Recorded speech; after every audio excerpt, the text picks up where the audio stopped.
आणि चविष्ट होतं.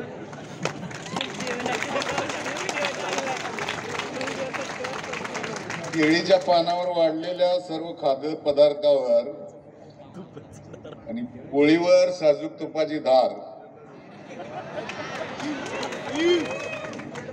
सोबतीला 4-4 वेगवेगळ्या चटण्या, पुरी भात, गुलाबजामुन, सारं काही तोंडाला पाणी सुटणारच होतं. मन तृप्त झालं, आत्म्याचा जठराग्नी शांत झाला.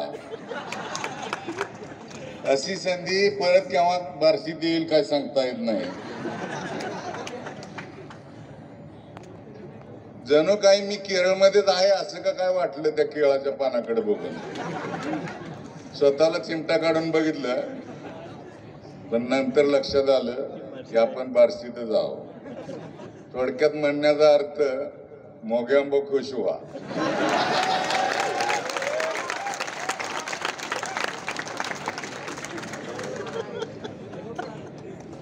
आविष्कार 2022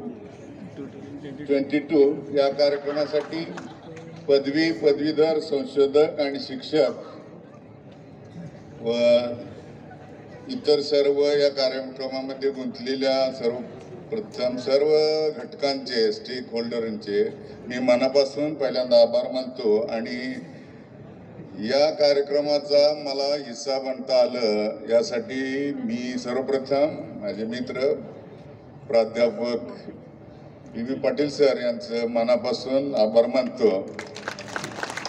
आणि त्याच जोडीला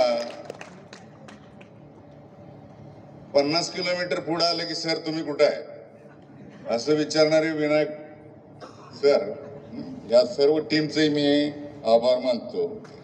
या सर्व कार्यक्रमाकडे बघितल्यानंतर या संशोध आविष्काराचं महत्त्व काय, की विद्यार्थ्यांना संशोधनाचं ज्ञान मिळावे, ते कसं मिळावे, ते कसे केले जाते, यासाठी काय आवश्यक आहे, हा सर्व बाबी तपासून पाहण्याचा हा एक छोटासा प्रयत्न आहे. असं म्हटलं जातं, सिर्फ हंगामा खड़ा करना मेरा मकसद नहीं, मेरी तमन्ना है कि ये सूरत बदलनी चाहिए. मेरे दिल में ना सही, तेरे दिल में ही सही, हो कहीं भी हुआ लेकिन आज बदलनी चाहिए.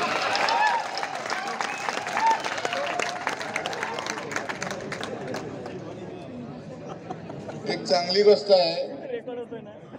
याच मुलावरती आपण जर जास्त फोकस केला तर भविष्यात नक्कीच या बार्शीच्या मातीतून, या MITच्या इन्स्टिट्यूटून नवे, सोलापूरच्या विद्यापीठातून अनेक जण ही शास्त्राची धुरा पुढे नेण्याचा प्रयत्न करतील. सर, मला आपणास सांगण्यास खूप आनंद होतो की मी सोलापूर जिल्ह्याचाच आहे. 2 दिवसात मी या कॉलेज इथं आल्यानंतर 2 सकाळी शुभकामी लावल्या. कालची सकाळ मी जिथं BSc शिकलो, first year, second year, third year, त्या शिवाजी महाविद्यालयाला कॉलेज उघडं नसताना पहिली भेट दिली. आणि आज सकाळी जिथं 11वी 12वी केलं त्या बार्शी टेक्निकल हायस्कूलला ती कॉलेज नसताना भेट दिली. आणि हा सर्व प्रसंग बघून मला 34 वर्षापूर्वी मी कसा होतो हे आरशात पाहण्याचा प्रयत्न केला, पण आरसा नव्हतं.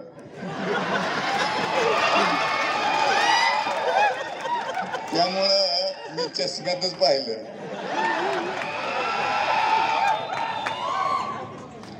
तर सरांनी सांगितलं की SS Krishna has invited a novel inter-university research project competition named as Avishkar in 2006.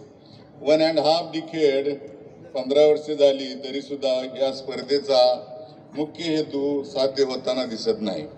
थोडीशी खंत आहे, कुठंतरी काहीतरी चुकतंय. आपल्या सर्वांचे प्रयत्न सुरूच आहेत, प्रत्येक जण खारीचा वाटा उचलतोय. तरी पण याला आणखी ज्या आयडिया बघितली, एक ज्युरी म्हणून पाहिलं तर तोचपणा आल्यासारखं वाटतं. इनोव्हेटिव्ह आयडियामध्ये आणि इनोव्हेशनमध्ये जरासा थोडा आणखी थोडासा. आणि खरं नॅचरल असं म्हटलं जातं सर, अलीकडे 10 वर्षापूर्वी 10 दिवसापूर्वी एक स्टेटमेंट होतं की USA तायवानकडून चिप खरेदतं, आणखी कुठल्या देशाकडून बोलू नये विद्यार्थी मित्रांनो, सॉरी, वाईन्स खरेदतं.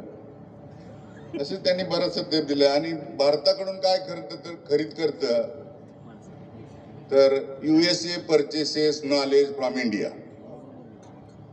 हे स्टेटमेंट आहे टाइम्स ऑफ इंडियामध्ये. तर हे नॉलेज म्हणजे हे तुम्ही बाज बसलेलं थोडंसं तुम्ही रोपटा आहात. एक 10 वर्षानं 5 वर्षानं तुम्ही त्याच्यामध्ये वटवृक्ष झाला नक्कीच होणार आहे.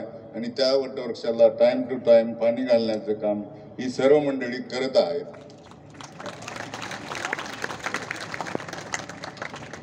तर फारसा जसं सरांनी सांगितलं की आपला हा जो सक्सेस रेट आहे तो फार कमी आहे. पाणी कुठं मुरतंय हे विद्यार्थ्यांनी व शिक्षकांनी आमच्या सहित डोळ्यात तेल नाही तर अंजन घालून बघितलं पाहिजे. सध्या जगात काय चाललंय, कशाची गरज आहे किंवा आहे तेच नव्याने मांडण्याची गरज आहे. त्यासाठी शिक्षकांनी करंट रिसर्च ट्रेंड जाणून घेतला पाहिजे. विद्यार्थ्यांनी सुद्धा जागरूक राहून विषयाची निवड, त्याबाबत इत्थंभूत माहिती, स्वतःचं योगदान काय याचा विचार केला पाहिजे. भले तुम्ही उच्चभ्रू व मध्यम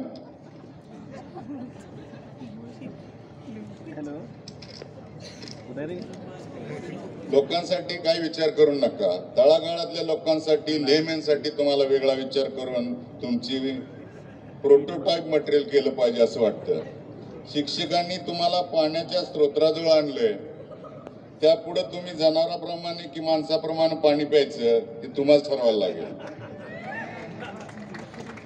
विद्यार्थ्यांना नेहमी शिक्षकांच्या मनाप्रमाणे वागायची एक सवय असते. फिजिक्समध्ये कन्सेप्ट आहे ॲब्सोल्यूट की रिलेटिव्ह वागायचं. यासाठी एक छोटीशी गोष्ट सांगतो. हा संभ्रम नेहमी उठतो की माणसानं आयुष्यात ॲब्सोल्यूट वागायचं की रिलेटिव्ह वागायचं. खूप आपल्या देशाला प्राचीन परंपरा आहे की पूर्वी शिक्षकांच्या घरी म्हणजे गुरुकुलात विद्यार्थी राहायचे. तर असंच जसे कॉन्फरन्स आता आहे असेच एक असं समजू आपण की हिंदू बनारसवरून तक्षशिलेला काही टीचर्स घेऊन ते आचार्य निघाले होते. जाताना काही इन्स्ट्रक्शन त्यांना दिलेल्या नव्हत्या. आणि असं पुढं धर्मजल करत करत करत बोलत असताना आचार्यांची टोपी पडली. विद्यार्थ्यांना काही सूचना नव्हती. विद्यार्थी गप. थोडंसं पुढे गेल्यानंतर आचार्य म्हणाले, अरे माझी टोपी पडली. सर तुम्ही काय आम्हाला सांगितलं नव्हतं. म्हणले जे पडेल ते उचला. ठीक आहे, विद्यार्थ्यांनी टोपी घेतली. आदेश आला जे पडेल ते उचला. अजून थोडंसं पुढं घेत गेले.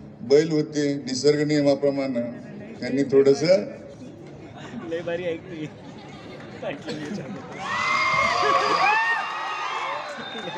शेण पडलं. विद्यार्थ्यांनी क्षणाचाही न विलंब लावता सांगितले, गुरुजींनी काय सांगितलंय, पडेल ते उचलायचं. उचललं, आतमध्ये टाकलं. आचार्यांनी विचार करायला सुटला, अरे वास कुठून आला? बघितलं तर हे, अरे हे काय सर, तुम्हीच थोड्या वेळापूर्वी म्हणला होता जे पडेल ते उचलायचं. ठीक आहे म्हणले, आता एक गोष्ट करा, मी तुम्हाला यादी करून देतो त्याप्रमाणे ह्या गोष्टी उचलायच्या. असं थोडे 15-20 मिनिटांनी गेल्यानंतर गुरुजी झोपेत होते, मुलं डुलक्या घेत होती, गुरुजीच पडले. पोरांनी यादी काढली, हे 1 2 3 4 5 6 7. गुरुजींचं नाव कुठंच नाही. चालले पुढे.